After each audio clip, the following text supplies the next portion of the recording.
est-ce qu'on est prêt à s'abandonner? S'abandonner complètement à Dieu. C'est intéressant, je trouve que ça nous conduit d'une certaine manière avec ce temps aussi qu'on va avoir dans la parole où on a besoin que Dieu soit celui qui est le premier, celui qui prend toute la place dans nos vies. Et aujourd'hui, on va rentrer dans le livre des Proverbes. Et,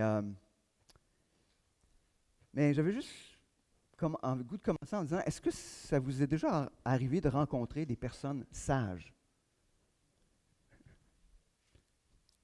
Hein, c'est une bonne question. Hein? Sage, peu importe la définition qu'on en prend pour sage, mais donc quelqu'un que quand on passe du temps avec cette personne-là, on l'écoute nous raconter, puis on a juste le goût de dire go, continue. Je vais rester assis là, je vais juste écouter. Hein, on a l'impression que juste parce qu'on prend du temps avec cette personne-là, qu'on est transformé. On a l'impression d'être meilleur. On a l'impression que tout devient différent parce qu'on a rencontré cette personne-là qui est sage.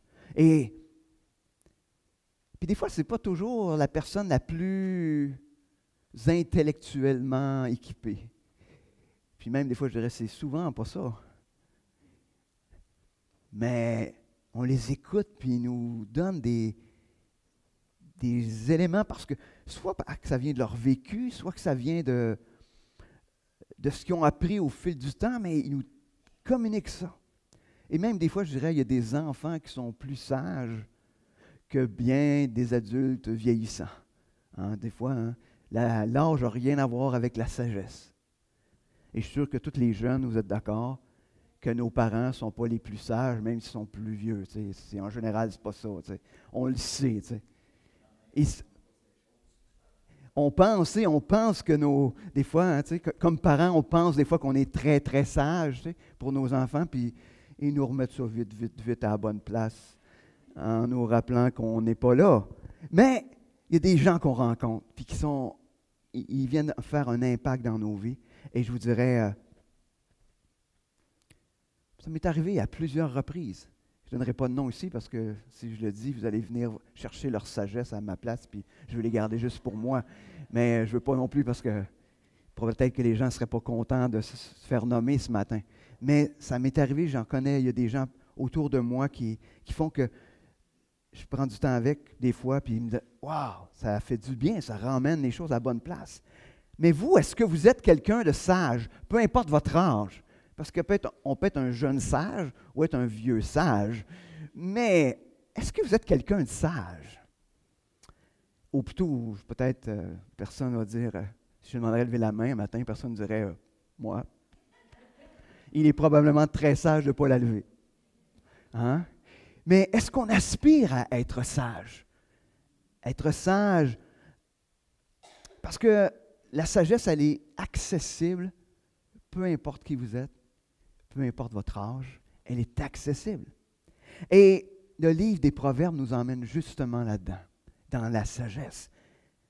Et il nous emmène un peu comme si on allait sur les bancs d'école ce matin, les bancs de l'école de gens qui sont sages, qui vont nous communiquer à travers le livre des Proverbes. Mais je regardais le livre des Proverbes, je vous dis tout de suite, hein, on va vraiment toucher juste un point, hein, ou deux. Parce que c'est des centaines de proverbes. Des centaines de proverbes. Et puis, si ce matin, je vous disais, ce matin, on va vraiment tout toucher, ben probablement qu'on serait bon pour faire la rencontre Découverte Vitalité samedi prochain. Puis on sera encore là. Il y a tellement de matériel là-dedans. D'ailleurs, hein, moi j'ai connu plusieurs personnes qui lisaient le livre des Proverbes une fois par mois. 31 chapitres, et il lisait le livre des Proverbes une fois par mois. Il y avait un pasteur, Gilles Saunier. Lui, il lisait ça une fois par mois. Donc, il lisait 12 fois par année le livre des Proverbes. Puis, il y en a d'autres que je connais qui font ça. Puis, des fois, on serait porté à dire, tu ne te tannes pas, hein? Tu sais, lire un livre 12 fois par année pendant des dizaines et des dizaines d'années. Et non, il ne se tannait pas. Parce que ce livre est rempli de sagesse. D'ailleurs, dans le livre des Proverbes, ça nous dit au chapitre 13, verset 20, ça dit « Celui qui fréquente les sages devient sage, mais celui qui se plaît avec les insensés s'en trouve mal. » Et si on se fréquente ou si on est avec ceux qui sont sages, on va devenir sage. Hein? C'est pour ça, des fois, que les parents, vers leurs enfants, ils vont dire « Ah, tu ne devrais pas se tenir avec telle personne-là ou pas avec telle autre personne. » Mais ça n'a en général pas beaucoup d'effet, là. Mais parce que, de toute façon, il y a une influence sur les gens avec qui on se tient. Donc, ce matin, je nous invite à fréquenter les sages du livre des Proverbes. Une sagesse qui est une sagesse divine. Et donc, on va rencontrer ce matin dans notre road trip sur la route 66 où on est rendu au livre numéro 20. Tranquillement, on s'en vient vers le tiers. Moi, je check ça, là. Je mets des numéros, puis pas parce que j'ai hâte de finir, mais c'est juste parce que c'est le fun de voir cette progression-là sur la route 66. Mais on va justement aller rencontrer des sages et on va s'asseoir pour les écouter nous parler de la sagesse. Donc, on tourne ce matin dans le livre des Proverbes, mais avant d'aller un petit peu plus en profondeur dans le livre des Proverbes, on va se tourner vers celui qui est le plus sage et celui qui a inspiré les auteurs du livre des Proverbes à écrire ces choses-là, puis qu'on puisse avoir ce recueil-là aujourd'hui ensemble et d'être capable de le regarder. Seigneur Dieu, ce matin, les Écritures disent que celui qui manque de sagesse, qu'il la demande. Et Seigneur, ce matin, on est obligé de reconnaître qu'on n'est pas sage dans tous les domaines de nos vies. Et Seigneur, on est là pour te demander la sagesse. Et Seigneur, que tu puisses, à travers ce temps qu'on aura ce matin dans ta parole, que tu puisses justement nous challenger face au fait de devenir sage, être plus à l'écoute de ce que tu as pour nous. Seigneur, viens parler ce matin à travers ce temps qu'on a ensemble, et Seigneur, que tu puisses venir transformer nos vies. Amen. Donc, peut-être juste pour nous aider à comprendre un petit peu mieux ce que c'est des proverbes, je vais quand même vous donner quelques indicateurs. Je sais qu'il y a certaines choses que je vais peut-être vous dire ce matin, qu'il y en a qui ont fait comme « Ah, non, je ne veux pas ça. Je ne veux pas que tu me dises ça, mais je vais vous le dire pareil. » Mais donc, le livre des proverbes ou des proverbes, c'est une probabilité.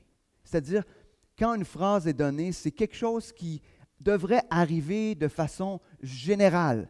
C'est pas quelque chose de...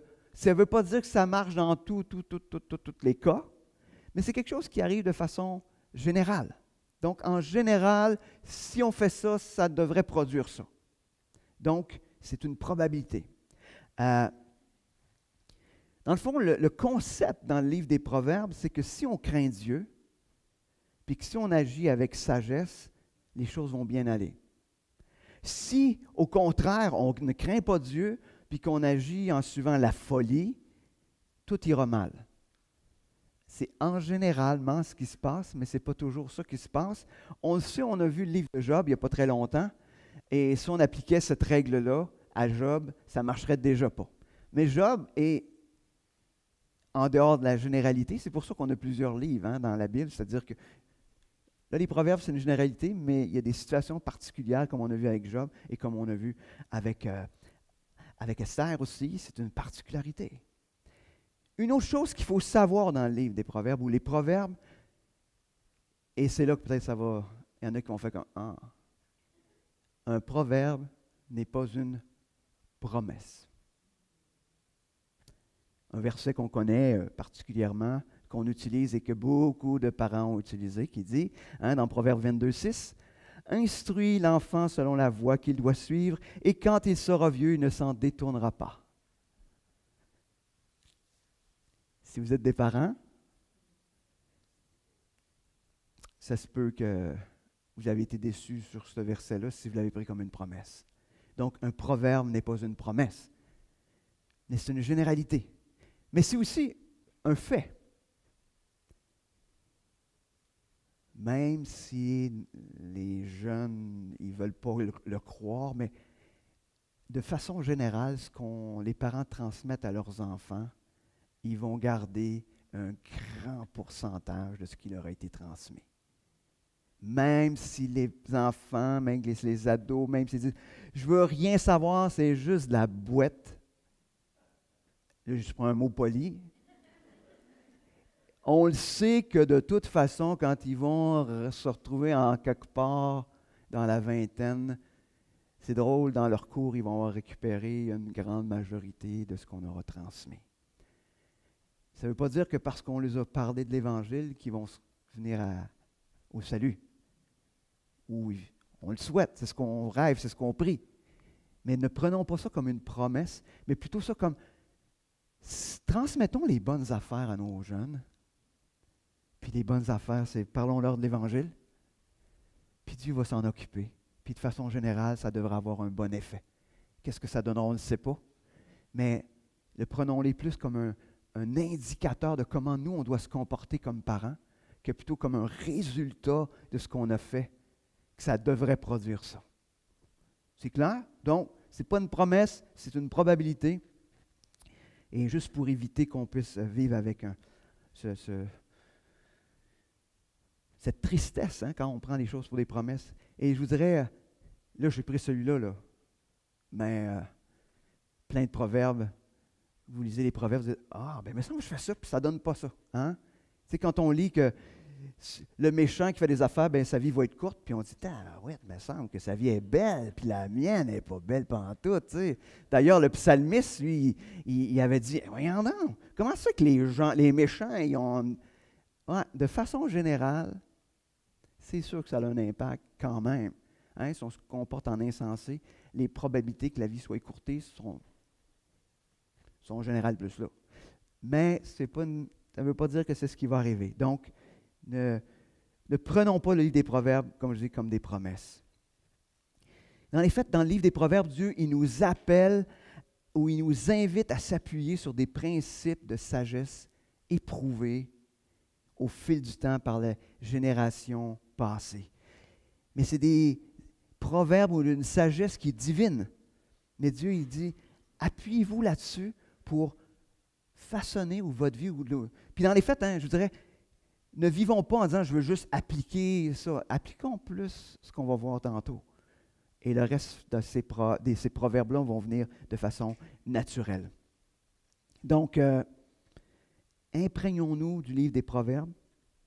Peut-être que s'il y en a qui veulent relever le défi de dire je vais le lire une fois par mois, vous pouvez le faire. Vous pouvez l'étendre sur plus longtemps, mais ce livre-là va nous inspirer et transformer des choses. Donc, je vais essayer de vous faire aussi juste une petite capsule du survol du livre des Proverbes. Je vais mettre après le message Bible Project français. Si vous voulez voir des survols de tous les livres de la Bible, du Nouveau et de l'Ancien Testament, allez là-dedans. Allez voir ça, c'est super intéressant. Même, je dirais, vous commencez à lire un livre plus ardu à lire, allez écouter. C'est des petites vidéos à peu près d'une dizaine de minutes maximum. Mais si vous voulez donc les détails du livre des Proverbes, je vais le mettre en... Le vidéo, je vais le mettre sur la page Facebook de l'Église. Vous pourrez aller le voir. Tout le découpage va être là. Après ça, vous allez faire comme « Oh, wow! » Mais de façon générale, ce qu'on peut voir dans le livre des Proverbes, c'est que les 9 premiers chapitres du livre des Proverbes, c'est un père qui s'adresse à son fils. Il s'adresse à son fils et veut transmettre la sagesse à son fils. Et donc, il y a différents discours du père et en même temps, j'en appelle ça les poèmes de Madame Sagesse, la sagesse qui est en train de parler, qui s'adresse à ce jeune homme-là, donc ces discours-là. Donc, dans les 9 premiers chapitres, c'est ça. Après ça, du chapitre 10 jusqu'au chapitre 29, c'est des centaines de proverbes. Presque chaque verset est un proverbe. Donc, sur 19 chapitres, c'est proverbe par-dessus proverbe par-dessus proverbe. Et les 2 derniers chapitres, on rencontre 2 personnes qui nous parlent de la sagesse. Donc, voici, et puis les centaines de proverbes qu'on retrouve concernent à peu près tous les sujets. Même si on se dit, c'est des vieilles affaires qui datent de milliers d'années, ben ça nous parle de tout. Ça nous parle de finances, ça nous parle du mariage, ça nous parle de la sexualité, ça nous parle des relations interpersonnelles, ça nous parle de la famille, ça nous parle de la justice, ça nous parle de toutes sortes de choses. Si vous avez besoin de sagesse, d'avoir des conseils sages, allez dans les proverbes. Je suis certain que vous allez trouver de quoi qui ressemble à... C'est sûr, là, tu me dis, « Oh, mais ça ne parle pas de mon utilisation de Facebook. » Oui, c'est un fait. Mais peut-être que ça va parler de qu'est-ce que tu mets en priorité dans ta vie, par exemple, comme peut-être que ça va parler de ça. Peut-être que ça va parler de l'orgueil parce qu'on est en train de se mettre en avant-plan. Ça se peut que tu trouves quelque chose qui va t'aider quand même. Fait que, des fois, c'est des sujets connexes, mais donc, c'est ça. Donc, ce matin, j'aurais pu prendre des dizaines et des dizaines de directions différentes pour vous parler des livres de Proverbes. Mais ce matin, je veux qu'on aille sur un des aspects qui nous dit que la crainte de l'Éternel, c'est le commencement de la sagesse, mais la crainte de l'Éternel, c'est ce qui est de plus sage. Si la crainte de l'Éternel n'est pas dans ta vie, puis on va définir c'est quoi la crainte, mais si la crainte de l'Éternel, ce n'est pas ce qui est présent dans ta vie, il n'y en a pas de sagesse. La sagesse, elle est basée sur le prémisse que Dieu, il y a cette crainte de Dieu. Mais on va voir qu'est-ce que ça veut dire, parce que je ne veux pas qu'on... Quand on dit la crainte de l'Éternel, je veux dire, ça fait un Dieu vengeur, méchant, qui va nous détruire. Et ce n'est pas ça. Donc, on va regarder ça ensemble. Donc, que la crainte de l'Éternel, c'est la plus grande leçon de la sagesse. Donc, je fais beaucoup de mise au point, mais là, je vais arriver. Là. À un moment donné, inquiétez-vous pas. Là. La dernière mise au point, c'est que je vais vous dire, qu'est-ce que la crainte de l'Éternel? Si ce n'est pas d'avoir peur de lui, ça voudrait dire quoi? La crainte de l'Éternel, dans les faits, c'est de reconnaître qui est Dieu. Et quand on reconnaît la grandeur de Dieu, quand on reconnaît sa puissance, que le pouvoir sur toute chose, nous sommes obligés de dire, « Wow, je ne peux pas rien dire. Je ne peux pas rien dire. » Qu'est-ce qu'on peut dire face au Créateur de l'univers? Dire, ben moi, je pense que tu ne deals pas les affaires de la bonne manière. Non, la crainte de l'Éternel t'emmène à dire, OK, Seigneur, tu sais ce que tu fais. Tu sais ce que tu accomplis. C'est qu'on reconnaît ce qu'il est et on agit en fonction de ce qu'il est. Hein, ça va nous emmener dans l'humilité, dans de l'adoration, dans un désir d'agir avec obéissance. Imaginez si Dieu, qui est le créateur de l'univers et à la fois celui qui veut être en relation intime avec toi, tu dis, oh, je pense que je vais m'écouter. Je pense que je vais suivre ce qu'il me dit de faire. La crainte de l'Éternel, c'est ça. Est-ce que ça... Parce que souvent dans nos vies, quand on se met à faire n'importe quoi, tout croche, on est obligé de se dire et de réaliser que pendant un instant, du moins ce moment-là, la crainte de l'Éternel n'était pas dans ma vie. J'ai oublié qui était Dieu pendant un moment. Alors je me suis permis de faire n'importe quoi. Donc c'est pour ça que la crainte de l'Éternel, c'est le commencement de la sagesse. Parce que la sagesse qui n'est pas basée là-dessus, c'est une sagesse humaine, qui n'est pas, c'est pas mauvais, là, je ne suis pas en train de dire que ce n'est pas bon, mais c'est une sagesse qui est humaine, qui ne sera pas transformatrice dans nos vies. Donc, entrons dans le livre des Proverbes. Enfin, hein? Il va arrêter de parler pour dire toutes sortes de choses, il va nous dire vraiment ce qui est là. Donc, on va regarder ensemble à quoi ça ressemble celui qui craint l'Éternel puis qui agit avec sagesse. Proverbe 1,7 nous dit, hein, je l'ai nommé déjà un peu, mais la crainte de l'Éternel est le commencement de la science. Les insensés méprisent la sagesse et l'instruction. Hein, si vous lisez le livre des Proverbes, vous allez voir cette espèce de de distinction entre celui qui est sage et l'insensé. L'insensé, c'est celui qui n'a pas la crainte de l'Éternel, puis celui qui est sage, c'est celui qui a la crainte de l'Éternel. Vous allez voir quand vous lisez, puis malheureusement, des fois, on lit ça, puis on dit « je pense que je suis un petit peu insensé des fois. » Hein? Vous allez, à moins que ça m'arrive juste à moi, mais vous allez voir que si vous lisez, vous allez être confronté à ça. Proverbe 1,29 nous dit « Parce qu'ils ont haï la science, la connaissance, et qu'ils n'ont pas choisi la crainte de l'Éternel. » Donc, il y a des éléments qui sont là. Donc, il y a eu ce choix-là qui a été fait. Donc, ils n'ont pas choisi la crainte de l'Éternel, ils ont choisi la sagesse humaine peut-être.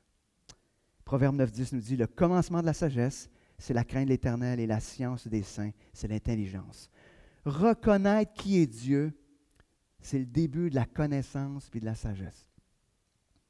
Si Dieu n'est pas reconnu pour ce qu'il est, s'il n'est pas l'élément central de notre vie, comme je disais tantôt, il n'y a pas de sagesse possible. Tout ce qu'on considère comme important est sans valeur. Parce que souvent, on base nos vies sur « OK, ça c'est important, ça c'est important. » Mais si Dieu n'est pas celui qui est important, tout le reste. Je lisais dans le livre des Juges, puis ça me fascinait de voir, ils ont tout, c'est suite à l'histoire de Gédéon, mais tu sais, ils ont détruit, puis là, ils ont détruit une nation qui était les Madianites, et là, ils prennent tout l'or de tout ça qu'ils avaient récupéré, puis là, ils font une éphode avec ça. Une éphode, c'est une espèce de plastron, puis tout ça. Fait qu'ils font ça avec. Ils sont mis à adorer l'éphode. C'est qui t'a délivré? C'est Dieu. Mais aussitôt que quelque chose dans ta vie devient plus important que Dieu, tu dérapes. Tu dérapes et tu agis comme un insensé. Donc, Dieu, la crainte de Dieu, donc, la crainte, comme je l'ai expliqué, pas la peur, mais le respect à cause de ce qu'il est, nous emmène à être. C'est le début de la sagesse.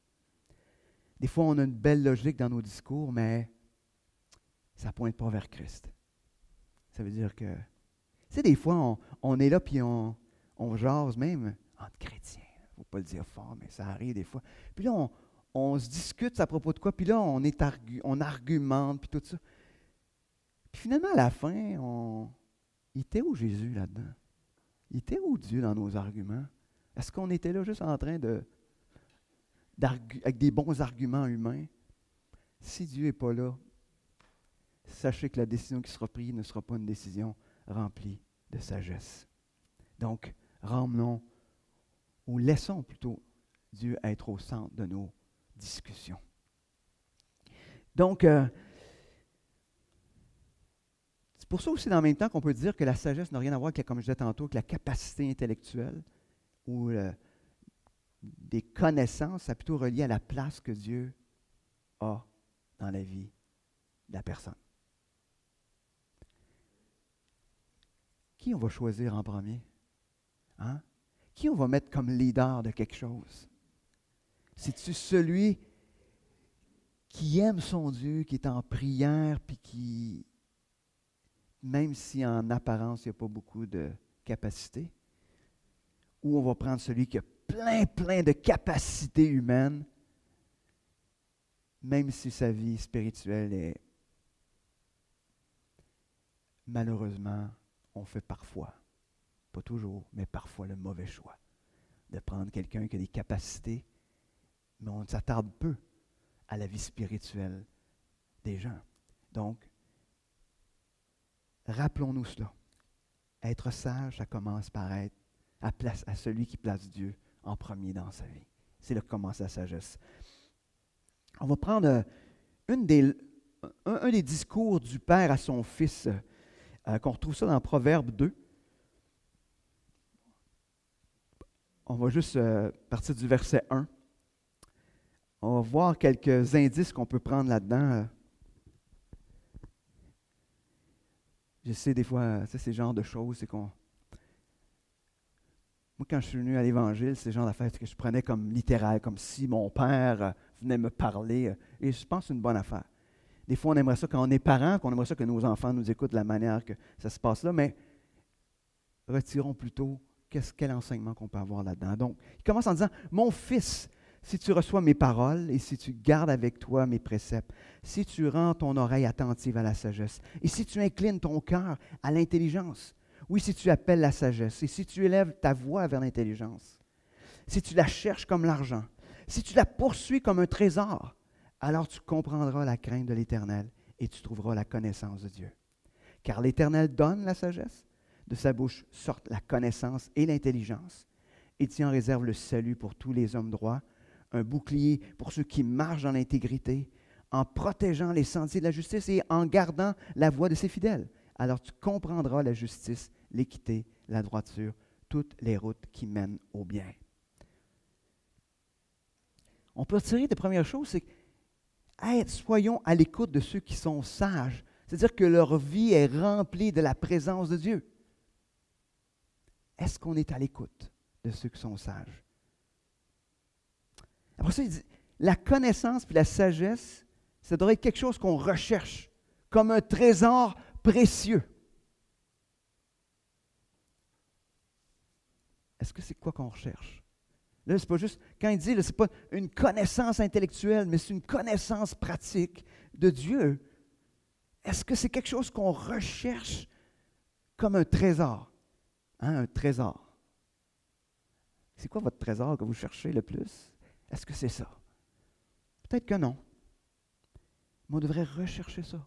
Mais dans les faits, c'est rechercher cette intimité-là avec Dieu, tout simplement. Ce qu'il dit, c'est que à force de chercher, je pourrais dire de chercher Dieu, tu vas finir par le découvrir, tu vas finir par le connaître, parce que cette quête pour la sagesse va nous conduire inévitablement à Dieu.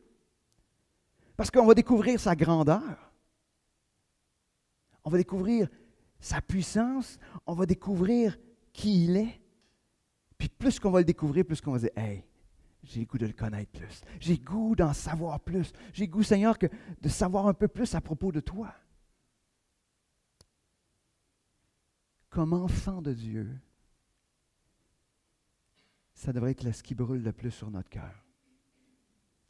Si sur votre cœur, de connaître davantage Dieu, c'est pas là. Vous avez besoin de revenir à Dieu. Vous avez besoin d'être repentant et revenir à Dieu. Ça devrait être ce qui est la priorité de notre vie, de le connaître de plus en plus.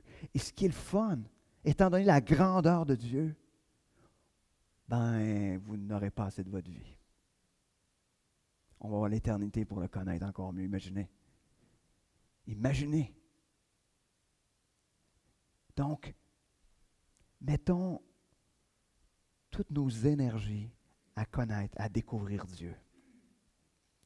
Ce qui est intéressant aussi, c'est Dieu qui donne la sagesse. Alors, arrêtons de la chercher ailleurs qu'auprès de lui. Aujourd'hui, là, écoutez, moi, je suis moi, j'écoute des podcasts, j'écoute toutes sortes d'affaires. Tu sais, du monde qui sont brillants là, dans plein de domaines de leur vie. Là. Moi, j'écoute. Tu sais, moi, je suis quelqu'un qui aime tout savoir. Tu sais. Des fois, ça fait qu'on sait des affaires inutiles, mais en même temps, toutes ces personnes-là ont beau dire n'importe quoi. Là. Ça a beau être le plus intelligent, le plus... mais ça ne transformera pas ma vie. Il y a juste Dieu qui me transforme. Puis il n'y a pas grand place qu'on peut l'écouter à part que dans les Écritures. Il n'y a pas grand place d'autre.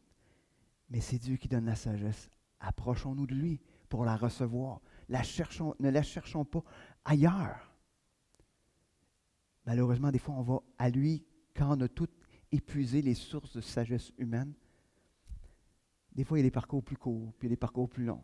On se dit, pourquoi faire simple quand on peut faire compliqué? Mais des fois, on choisit la route compliquée pour finalement revenir à Dieu et dire, Seigneur, ça ne marche pas. Seigneur, j'ai besoin que tu viennes m'éclairer. Ben oui. Puis Seigneur, dans sa grâce, il dit, viens. Je vais le faire. Je vais le faire. Sa parole, comme le texte nous dit, sa parole, quand Dieu parle, hein, c'est ce qui donne l'intelligence, la connaissance. Quelle place nous laissons à la parole de Dieu dans nos vies? C'est une priorité. Ça n'est jamais la dernière affaire qu'on devrait faire. Je vous dis, tu sais, on dit tout le temps, on devrait lire ça le matin, c'est comme le meilleur moment de le faire. Mais on dit, moi, c'est pas mon meilleur temps. Mais malheureusement, souvent, quand ce n'est pas notre meilleur temps le matin, des fois, le temps n'arrive pas. Parce que quand la journée il s'est cumulée plein d'affaires, il y a tellement d'affaires qu'on peut faire. Tu sais. Imaginez, on peut passer 2 heures à faire défiler notre mur Facebook, là, tu sais. Nos Instagram pendant des heures, des TikTok, n'importe quoi. On peut écouter des heures. Je parlais avec quelqu'un, il me dit, « Hey, j'étais sur TikTok, j'ai réalisé que j'avais écouté 1 800 000. » Mais c'est pas long, là, sur TikTok, c'est tellement pas long, c'est pas long. Mais c'est pas parce que je suis en train de parler contre, mais je suis juste en train de dire, « Hey, mais je créerais que si on est capable de passer 2 heures là-dessus, on va être capable de prendre 15 minutes pour Dieu, une demi-heure pour Dieu. » Il me semble qu'on doit être capable. Il me semble que Dieu mérite plus que TikTok. Hein? Il me semble que la sagesse, on va la trouver beaucoup plus dans la parole. Prenons du temps avec lui. Donc, moi quand je pars, désolé, mais... Donc, les effets de la sagesse ou de la crainte de Dieu ou de la crainte de l'Éternel, comme on l'a vu, on voit dans Proverbe 8,13 que ça nous emmène à rejeter le péché. 8,13 nous dit, la crainte de l'Éternel, c'est la haine du mal. L'arrogance et l'orgueil, la voix du mal, la bouche perverse, voilà ce que je hais. Craindre Dieu, lui laisser toute la place qu'il mérite, reconnaître qui il est, m'emmène inévitablement une haine face au péché, à rejeter le péché qui est là. Hein? Proverbe 16,6 ajoute en disant, à la fin, il dit, « Et par la crainte de l'Éternel, on se détourne du mal. » Donc, de s'approcher de Dieu, c'est intéressant, il y a comme un geste. Hein? C'est, si je m'approche de Dieu, inévitablement, je me détourne de tout ce qu'il reste. Puis tout ce qu'il reste, on peut dire, c'est-tu péché, c'est-tu mal? Ben, en tout cas, ça ne nous approche pas de Dieu. Si ça ne m'approche pas de Dieu, oui, je vais dire c'est un péché, oui, c'est inutile à tout le moins. Est-ce que c'est très, très mal? Peut-être pas tout le temps, mais en tout cas, ça m'éloigne de Dieu ou ça ne m'approche pas de Dieu. Donc, plus on s'approche de Dieu, plus on s'éloigne du péché. C'est tellement opposé que c'est ce qui se produit. Tu luttes avec un péché dans ta vie? Approche-toi de Dieu. Est-ce que tu vas la victoire automatiquement, immédiatement? Pas nécessairement. Mais ce que je dis, approche-toi. C'est parce que l'erreur, c'est quand on pêche, on a perdu de vue Dieu, puis on continue. On continue à s'éloigner. Tournons-nous vers Dieu. Ou l'autre effet aussi de celui qui craint l'Éternel, ça nous dit que ça donne la vie. Là, vous allez dire, mais là, tu as dit qu'il y a des proverbes, ce n'était pas des promesses. Mais on va juste quand même lire quelques versets. Proverbe 10, 27 nous dit, « La crainte de l'Éternel augmente les jours, mais les années des méchants sont abrégées. » Proverbe 14, 27, ça nous dit, « La crainte de l'Éternel est une source de vie pour détourner des pièges de la mort. » Proverbe 19, 23, « La crainte de l'Éternel mène à la vie, et l'on passe la nuit rassasié sans être visité par le malheur. » Donc, ça devrait nous donner des jours longs. Mais je me suis mis à réfléchir là-dessus en me disant que si ça ne donne pas des jours longs, parce qu'on le sait, hein, il n'y a pas d'âge pour mourir, même quand on est chrétien. Il n'y en a pas. Puis ça ne veut pas dire que la vie va être longue. Mais moi, je pense que Dieu vient communiquer la vie à notre vie, par exemple. Si ta vie est courte, mais que ta vie a été pleine, a été pleine, a été heureuse parce que tu étais dans la présence de Dieu. So what? Hein? Je pourrais dire, Seigneur, si ma vie a été pleine, viens me chercher demain, ça ne me dérange pas. Mais pendant le temps que je vais être ici, Seigneur, je veux prendre toute cette vie-là, toute cette vie que tu veux me donner, puis je veux me l'approprier. Parce que c'est ta vie que tu viens mettre en moi, et ça, je le veux.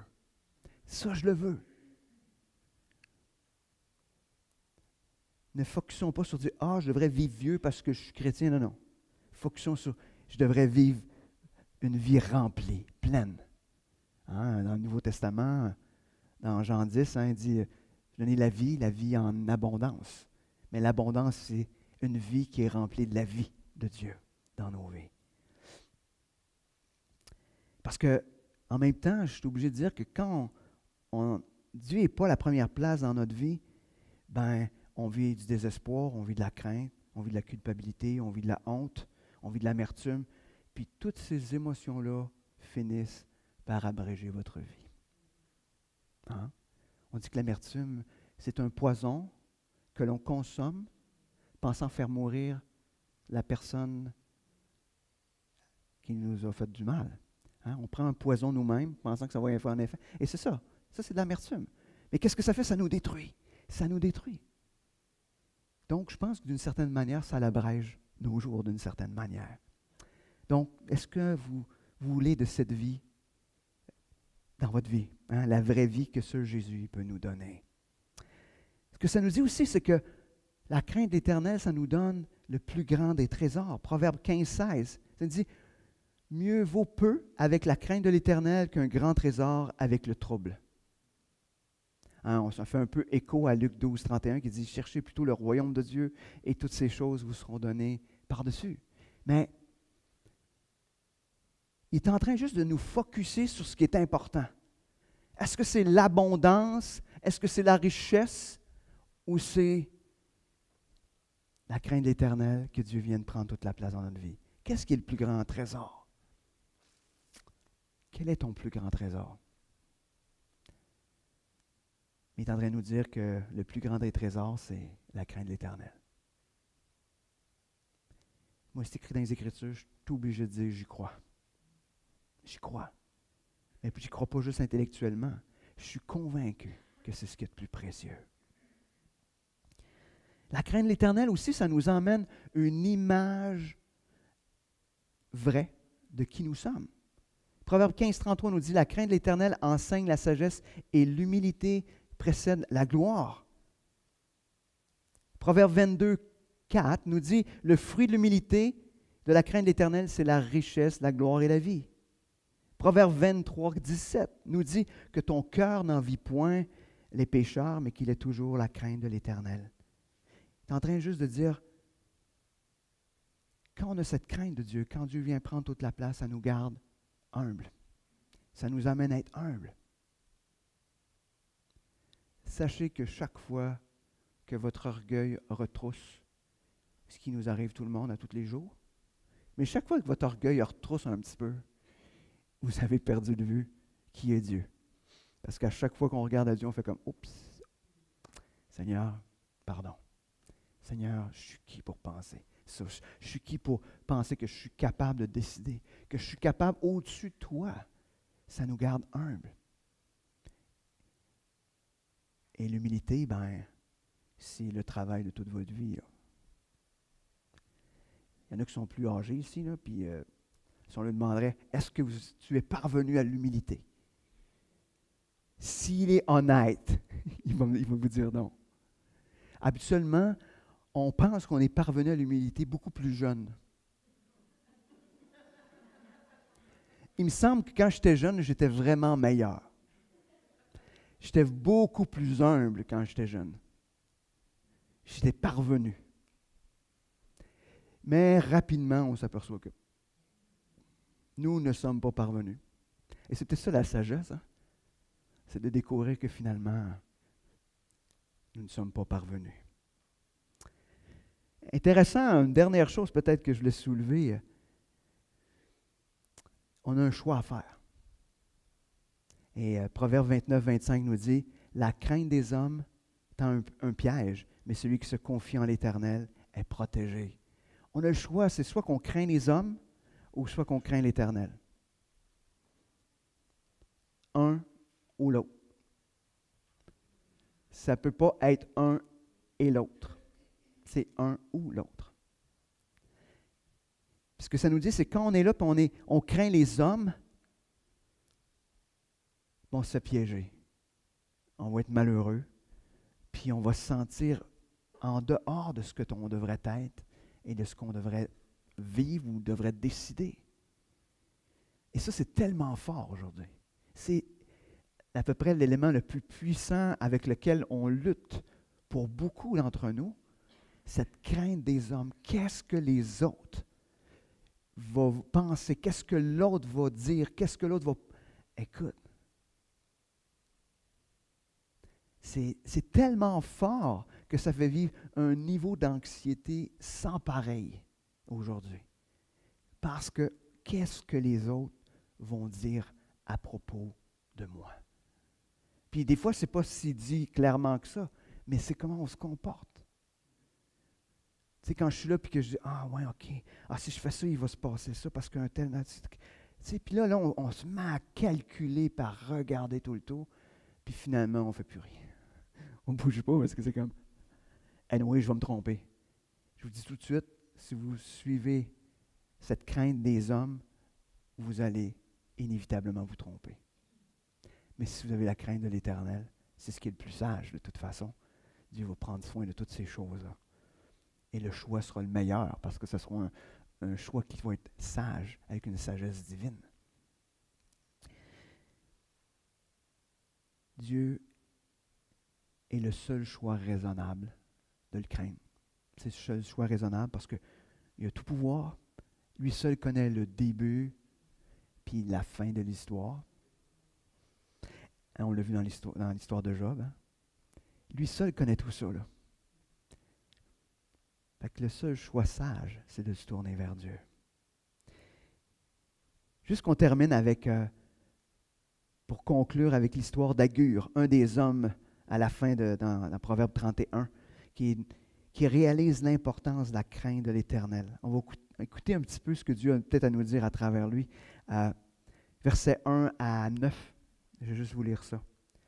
Parole d'Agur, fils de Jaqué, sentence prononcée par cet homme pour Itiel et pour Ucal. Certes, je suis plus stupide que personne, et je n'ai pas l'intelligence d'un homme. Je n'ai pas appris la sagesse, et je ne connais pas la science des saints. Qui est monté aux cieux et qui est descendu? Qui a recueilli le vent dans ses mains? Qui a serré les eaux dans son vêtement? Probablement qu'il avait lu Job, hein, parce que ça ressemble aux questions que Dieu posait à Job. Qui a fait paraître les extrémités de la terre? Quel est son nom? Et quel est le nom de son fils? Le sais-tu? Toute parole de Dieu est éprouvée. Il est un bouclier pour ceux qui recherchent en lui un refuge. N'ajoute rien à ces paroles, de peur qu'ils ne te reprennent et que tu ne sois trouvé menteur. Je te demande deux choses. Ne me les refuse pas avant que je meure. Éloigne de moi la fausseté et la parole mensongère. Ne me donne ni pauvreté ni richesse. Accorde-moi le pain qui m'est nécessaire, de peur que dans l'abondance je ne te renie et ne dise qui est l'Éternel, ou que dans la pauvreté je ne dérobe et ne m'attaque au nom de mon Dieu. On voit au départ que Agur, il y a une vision qui est juste de lui-même. Il est humble. Il dit, oui, je manque de sagesse. Oui, je manque de connaissance. Oui, je ne la recherche pas. Il est aussi en train de reconnaître que Dieu est trop grand pour lui. Hein, quand il se pose toutes les questions, Dieu est trop grand pour moi. Qu'est-ce que je peux dire? À quoi je peux m'opposer? À quoi je peux... Non. Hein, la crainte de l'Éternel, le commencement de la sagesse. Il était sage parce qu'il était en train juste de dire, Dieu, c'est bien trop grand. Je pourrais dire quoi? Qui a fait ça? Comment ça s'est fait? J'en ai aucune idée. Puis en même temps, il est en train de dire que l'importance de la parole de Dieu. Hein, au verset 5-6, il disait, toute parole de Dieu est éprouvée. Il est un bouclier pour ceux qui cherchent en lui un refuge. Et il dit de rien ajouter à ces paroles. Mais il est juste en train de nous dire tout simplement que la parole de Dieu, c'est notre protection, mais aussi que la parole de Dieu, elle est suffisante. Ajoute rien. Ajoute rien. Quand on lit la parole, puis on est là, on dit, ah, OK. Comment de fois qu'on est plus en train de parler plus longtemps que ce que Dieu a parlé. Hein? Parce qu'on est... C'est ce que je fais à tous les dimanches, mais est-ce qu'on est à l'écoute de ce que Dieu nous dit? Est-ce que c'est ce qui est important et on n'est pas en train d'essayer d'ajouter? Et finalement, il termine avec une prière. Une prière d'une grande sagesse. Il dit, permets que je reste dans la vérité. Première des choses. Et deuxième élément, il parle de rester humble. Parce qu'il dit, donne-moi-en pas trop, donne-moi-en juste assez, parce que je ne veux pas m'enorgueillir ou je ne veux pas puis t'abandonner, puis je ne veux pas en même temps perdre la crainte de ton nom parce que j'en ai pas eu assez. Garde-moi, je veux rester humble, mais je veux rester aussi dans la vérité. Ce matin, à la lumière de ce qu'on a vu,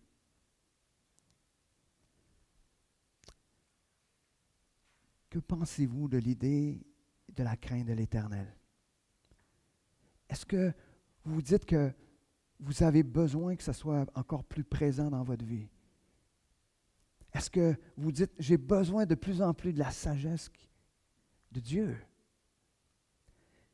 Se rappelant que la crainte de l'Éternel, ça nous garde du péché, ça nous rend humbles et ça nous donne une image juste de nous-mêmes. Ça nous donne la vie. La parole de Dieu est aussi suffisante ce matin. C'est ce qu'on a vu pour nous donner la sagesse. Quel choix on va faire ce matin? Sagesse ou folie? Humilité ou orgueil? Crainte de Dieu ou crainte des hommes? Parole de Dieu ou parole des hommes? Sur ce, je vais prier. Je vais inviter mon frère à venir pendant que je prie, qui va nous conduire dans un dernier chant. Seigneur Dieu, ce matin, conduis-nous dans la sagesse. Conduis-nous, Seigneur, à craindre ton nom. Seigneur, donne-nous une image juste de qui tu es. Seigneur, dans toute ta grandeur, dans toute ta puissance, dans tout ce que tu es, Seigneur, on veut te voir tel que tu es. Seigneur, rends-nous humbles. Seigneur, qu'on cesse de te rapetisser, de te mettre petit, Seigneur, qu'on puisse te voir dans tout ce que tu es. Seigneur, je sais que notre vision sera toujours trop petite par rapport à ce que tu es. Mais Seigneur, le désir de mon cœur pour les frères, les sœurs, pour ceux qui sont ici, pour ceux qui nous écoutent ce matin, c'est que cette connaissance de ta grandeur devienne de plus en plus grande. Seigneur, je veux en savoir plus sur toi. Je veux te découvrir encore plus ce matin que ce que je savais hier. Seigneur, enseigne-nous la crainte de ton nom, afin que l'on puisse rester près de toi. Merci Seigneur. Amen.